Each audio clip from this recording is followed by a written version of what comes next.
नमस्कार, आप देख रहे हैं रहस्य और मैं हूं रमेश भट्ट। क्या आप बता सकते हैं कि कोई जगह शापित क्यों होती है और उससे जुड़ी कहानियों में सच्चाई क्या होती है? आज हम आपको एक ऐसे ही राज से रूबरू कराएंगे जिसमें एक क्रूर दीवान की अय्याशी और जुल्म और सितम की हकीकत छिपी है। तो रातों रात एक शहर के वीरान होने का सच भी छिपा है। यह कहानी है कुलधरा की, जिसमें हकीकत कम अफसाने ज्यादा है। क्या सोने की चमकती इन दीवारों के पीछे किसी क्रूर दीवान का जुल्म और सितम छिपा हुआ है?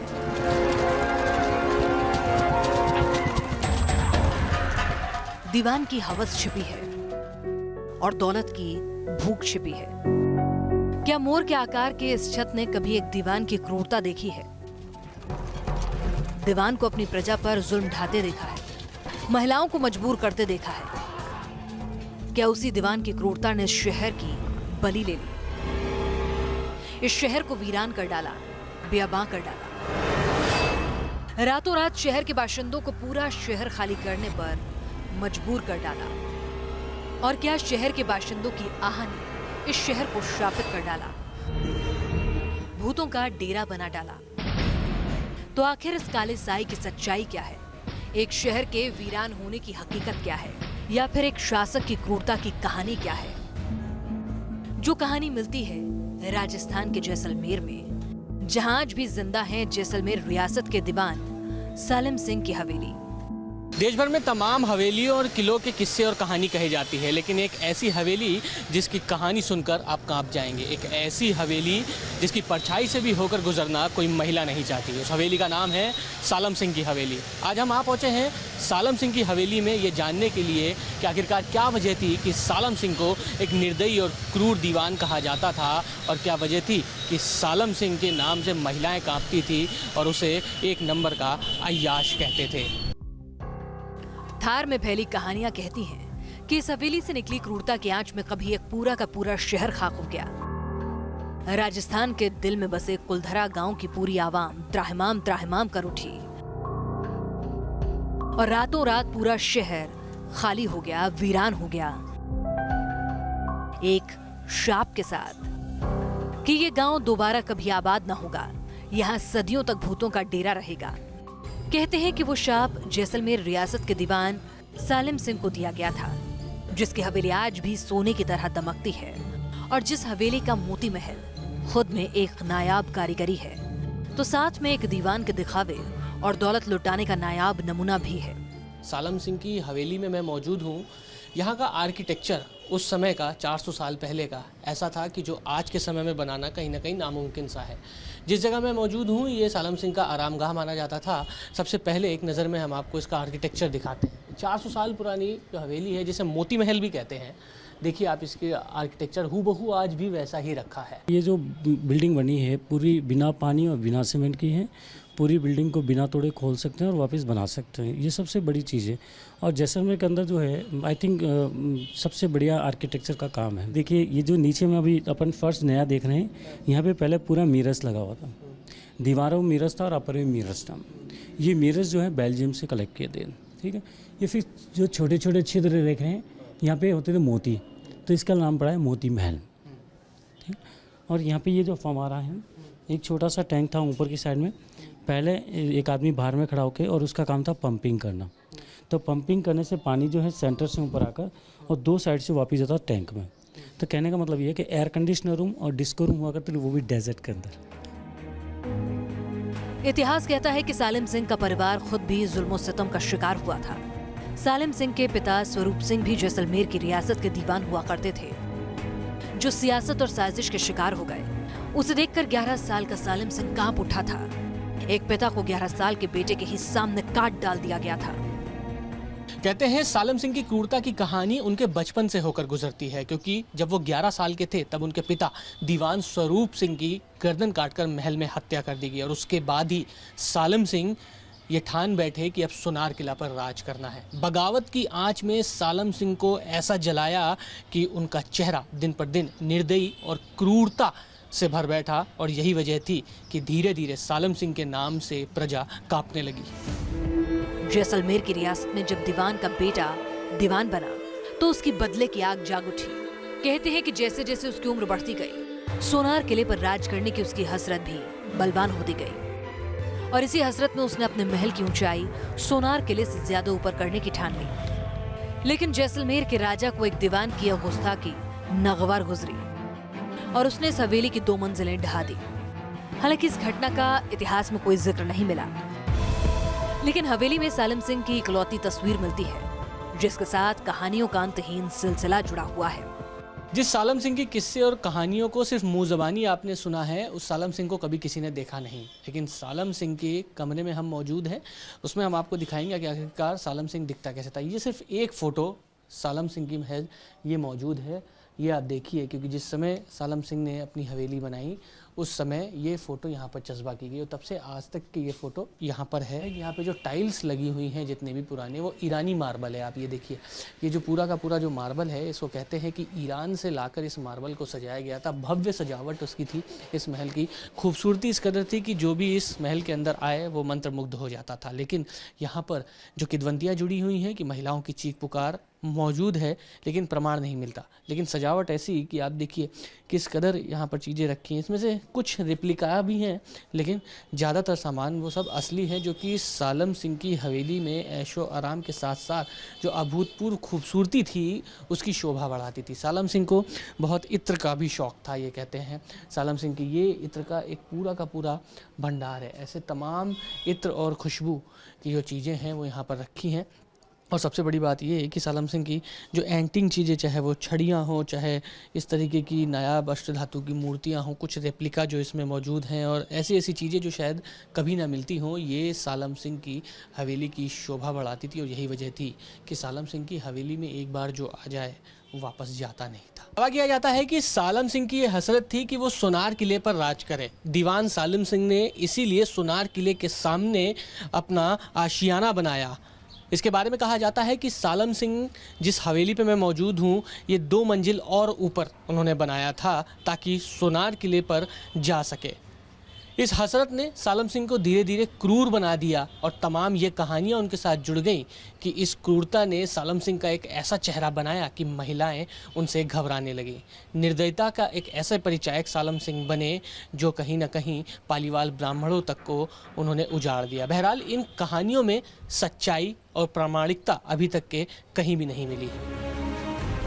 दावा किया जाता है कि ऐसे ही वक्त में एक बार सालिम सिंह की नजर पालीवाल ब्राह्मण की बेटी पर भी पड़ी और उसे पाने की चाहत में उसने पूरे आवाम को शिकार बनाना शुरू कर दिया, जुल्म ढाना शुरू कर दिया।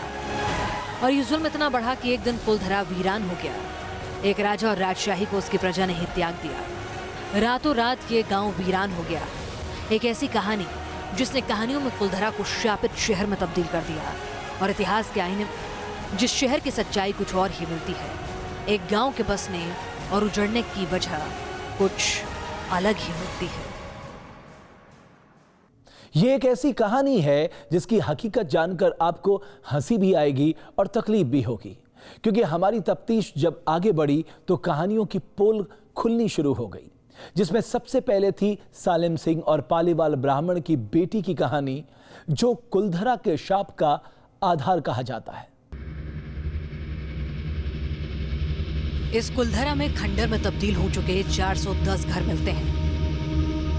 इन खंडरों में 10 प्रशासनिक भवन मिलते हैं और राजपूताने के शासन के सबूत मिलते हैं। इस कुलधरा को खेड़ा यानी गांव कहा जाता है, जिसकी बनावट किसी विकसित शहर से कम नहीं। इतिहास कहता है कि रेगिस्तान की यह धरती आबाद हुई पलायन से।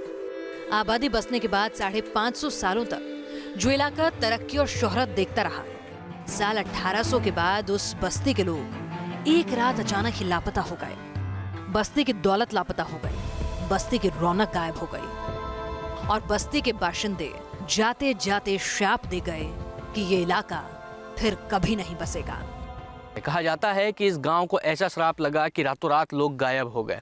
पूरी तरीके से गांव उजड़ गया, वीरान हो गया। हालात ऐसे हो गए कि इस गांव में ना ही कोई आने को तैयार और ना ही अब ये गांव पूरी तरीके से बस पा रहा है।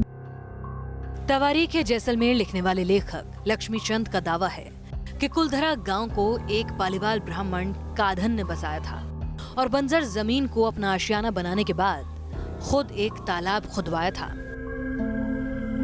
इतिहासकारों में लक्ष्मीचंद, क्रूक और टोड ने कुलधरा पर काफी कुछ लिखा है और जो साक्ष्य इकट्ठा किए हैं उसके मुताबिक 1273 में राठौर साम्राज्य के शाहजी का एक मुस्लिम शासक से घोर युद्ध हुआ था। वो मुस्लिम शासक शायद नसरुद्दीन मोहम्मद शाह था। इस संग्राम से गढ़ ननुआ में रहने वाले ननवाना ब्राह्मणों को मारवाड़ के पहाड़ी इलाके की ओर पलायन करना पड़ा। वही समुदाय बाद में पालीवाल ब्राह्मण कहलाया, जिसने कुलधरा के पास 84 गांव बसाए।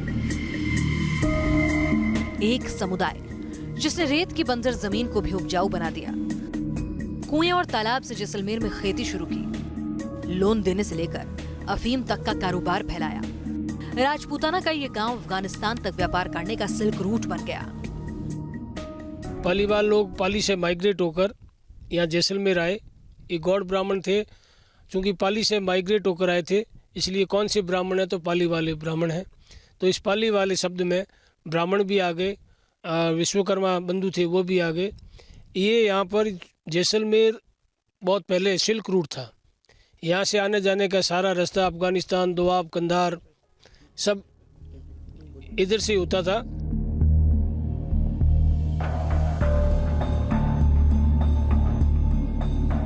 कहते हैं कि पालीवाल ब्राह्मणों का इलाका राजपूताने में सबसे अमीर इलाका था और पालीवाल ब्राह्मण सबसे समृद्ध। लेकिन इलाके के दीवान सालिम सिंह की बुरी नजरें आवाम के लिए परेशानी का सबब बन गईं। उसकी अय्याशी से बहू बेटियां खतरे में पड़ गईं। जिस सवाल से सालों तक रूबरू होते रहे सालिम सिंह के वंशज गज सिंह इत्तेफाक नहीं रखते हैं। दीवान सालम सिंह से जुड़ी तमाम किदवंतियों में एक कहानी ऐसी भी थी जिसके बारे में कहा जाता था कि सालम सिंह की हवेली में कभी कोई महिलाएं कदम ही नहीं रखती थी। प्रजा में जितनी भी महिलाएं थीं उनका खौफ सालम सिंह का इस कदर था कि महिलाएं उनसे डरती थी। उनके ऊपर ये भी आरोप लगे कि सालम सिंह महिलाओं का शोषण भी करते थे। लेकिन इस बात में आज तक के कागजी रूप से तो कोई प्रमाण नहीं मिले हैं और इसी वजह से हम इसमें कितनी सच्चाई है ये जानने के लिए हम उनके वंशज गज सिंह जी के पास मौजूद हैं। गज सिंह जी से बात करेंगे। गज सिंह जी, सालम सिंह जो कि दीवान थे, तमाम उनके साथ कहानियाँ जुड़ी हैं कि पालीवाल ब्राह्मणों की महिला को उन्होंने पसंद किया, उसके साथ शादी करना चाहते थे। महिलाओं का उन्होंने इस हवेली में शोषण किया, महिलाएं आने से कतराती थीं इस हवेलियों में। ये कहानियों में कितनी सच्चाई है? पहली बात तो आपको मैं बता दूं कि पहले जो है पर्दा होती थी और महिलाओं का जो रहने का जो स्थान होता था, जनान खाना, वो अलग होता था। वहाँ पे जहाँ मर्द होते थे वहाँ औरतें नहीं जाती थी और जहाँ औरतें होती थी वहाँ मर्द नहीं जाते थे। तो इसमें तो कोई सच्चाई कहीं पे भी आपको नहीं समझ में आएगी, ना मेरे को आती है ना शायद किसी को आएगी। सालिम सिंह के सर पर सालों से इल्जाम लगता है जिसे सालिम सिंह का परिवार लगातार खारिज करता रहा और इसी कड़ी में कुलधरा के उजड़ने की एक दिलचस्प कहानी भी मिलती है। कहते हैं कि कुलधरा के दीवान सालिम सिंह का एक पालीवाल ब्राह्मण की बेटी पर दिल आ गया। उसने ब्राह्मण की बेटी से शादी का प्रस्ताव रखा जिसे ब्राह्मणों ने एक सिरे से खारिज कर दिया। लेकिन सालिम सिंह ने खूबसूरत लड़की को हासिल करने के लिए प्रजा पर जुल्म सितम ढाने शुरू कर दिए। ये सिलसिला इतना लंबा चल निकला कि साल 1825 में किसी रात अचानक ही सारे ब्राह्मणों ने गांव खाली कर दिया। वो कहाँ गए किसी को पता तक नहीं चला। बचपन से काफ़ी कहानियाँ सुनी है कुलधरा के बारे में, घर वालों से सुनी है, काफ़ी इतिहासकार जो यहाँ पे बैठे हैं जिनकी काफ़ी पुस्तकें भी छपी है, उनसे हमेशा सुनने को मिला है कुलधरा के बारे में कि यहाँ जो पालीवाल समाज के लोग रहते थे उन्होंने किसी कारणवश एक रात में ये पूरा गांव खाली कर दिया था और यहाँ पे एक ऐसा श्राप दिया था कि यहाँ कोई और दूसरा आके बस ना पाएगा। इसके बारे में सुना ही है हमेशा। एज अ यहाँ के रहने वाले के हिसाब से मैंने कभी इन चीज़ों को महसूस नहीं किया है कि यहाँ कोई भूतिया है, कोई माहौल हो या कोई आत्मा की शक्ति हो, ऐसा कभी महसूस नहीं किया है यहाँ पर सुनते ही आए हैं। और टूरिस्ट भी जो यहाँ पर आते हैं वो एक उम्मीद लेकर आते हैं कि हमें यहाँ पे कुछ ऐसा देखने को मिलेगा। जब पालीवाल लोग यहाँ से गए उस समय दीवान सालम सिंह का ऑलरेडी अंतकाल हो चुका था, तो इनकी वजह से पालीवाल लोग नहीं गए। ये बहुत ही गलत भ्रांति फैलाई जा रही है। ये कर्नल टॉल द्वारा लिखी गई बुक के आधार पे जो है सभी जने यहाँ की कहानियाँ गढ़ते हैं। इतिहास में कहीं पे भी ये नहीं लिखा गया है कि दीवान सालम सिंह जी की वजह से पालीवाल लोग यहाँ से पलायन करके गए। अगर कहानियों की माने तो सालिम सिंह की नजरों का दाग एक ऐसा दाग है जिसने पूरे कुलधरा को दागदार कर दिया। लेकिन उनके गज सिंह की खोजी किताब कहती है कि सालिम सिंह के जीते जी कुलधरा आबाद रहा। जो कुछ हुआ उनके इंतकाल के बाद हुआ। मोहताज दीवान अजीत सिंह जी द्वारा लिखी गई तारीख है, ठीक है। इसको मैं आपको बताना चाह रहा हूँ, यहाँ पे आप इस गौर से आप पढ़ सकते हैं कि इसमें ये लिखा हुआ है कि कर्नल जो ये पालीवाल जो है वो दीवान सालिम सिंह जी की वजह से नहीं गए, उनका ऑलरेडी अंतकाल हो चुका है। इतिहास की किताबें कहती हैं कि जिस दाग के साथ आज कुलधरा वीरान है, उस दाग का कोई आधार नहीं। अगर पालीवाल ब्राह्मणों ने बेटी को बुरी नजर से बचाने के लिए गांव वीरान किया होता तो सालिम सिंह की मौत के बाद वीरान नहीं किया होता। लेकिन इतिहास पर एक कहानी इतनी भारी पड़ी कि कुलधरा अभिशप्त हो गया, खंडर बन गया, काले साए का डेरा बन गया और 200 साल में इतनी तरह की कहानियां फैली कि कोई भी उस अभिशप्त जमीन पर घर बनाने की हिम्मत नहीं कर सका। उसी कुलधरा को भूतिया साबित करने के लिए तमाम उपकरणों से लैस होकर एक टीम पहुंची थी, जिसके विज्ञान में ना तो कोई हैसियत है और ना अहमियत। जिस कुलधरा का इतिहास उसकी कहानी को झुठलाता है, उस कहानी को सच साबित करने के लिए कई स्तरों पर कोशिश मिलती है और इनमें से ही एक कोशिश है एनर्जी मीटर की। कुछ लोगों ने एनर्जी मीटर से यहां तक दावा कर दिया कि इस वीरान शहर में काले साए रहते हैं। क्या वाकई यहाँ की आबो हवा में मनहूसियत महसूस होती है? क्या वाकई उस मनहूसियत की वजह यहाँ पर रहने वाले काले साए हैं? आखिर रात होने से पहले ही लोग इस इलाके को छोड़ क्यों देते हैं? इस सवाल को परखने की कोशिश कई बार हुई, जो कोशिशें कुलधरा को और भी दागदार करती गई, और इनमें से ही एक है इंडियन पैरानॉर्मल सोसाइटी का दावा भी। सोशल मीडिया पर मौजूद वीडियो के मुताबिक पैरानॉर्मल सोसाइटी के 2 सदस्य गौरव तिवारी और सौरभ सिंह साल 2013 में आधी रात के वक्त कुलधरा गांव पहुंचे थे काले साए से बात करने। अगर आप बात करना चाहते हैं तो 2 बत्ती दें, बात नहीं करना चाहते हैं तो 1 बत्ती दें। आप बात करना चाहते हैं। रात के 12 बजे पहुंची टीम ने एनर्जी मीटर से साए से बात करने का एक अजब अभियान शुरू कर दिया, जिसमें दावा किया गया कि जब भी कोई काला साया एनर्जी मीटर के करीब आएगा, इसकी बत्तियां जलती चली जाएंगी। आप इसके पास आके इस एक बत्ती को अगर 3 बत्ती कर सके, आप जितने इसके पास आएंगी, एक हरी बत्ती के बगल में कई बत्तियां जलने लगेंगी। आप हैं हमारे साथ यहाँ पे। 2 युवाओं ने एक प्रयोग को विज्ञान से जोड़ा और कुलधरा में काले साए के होने की तस्दीक कर डाली। क्या आप मुझे बता सकते हैं कि आप महिला हैं या पुरुष? महिला है तो 1 बत्ती दें, पुरुष है तो 2 बत्ती दें।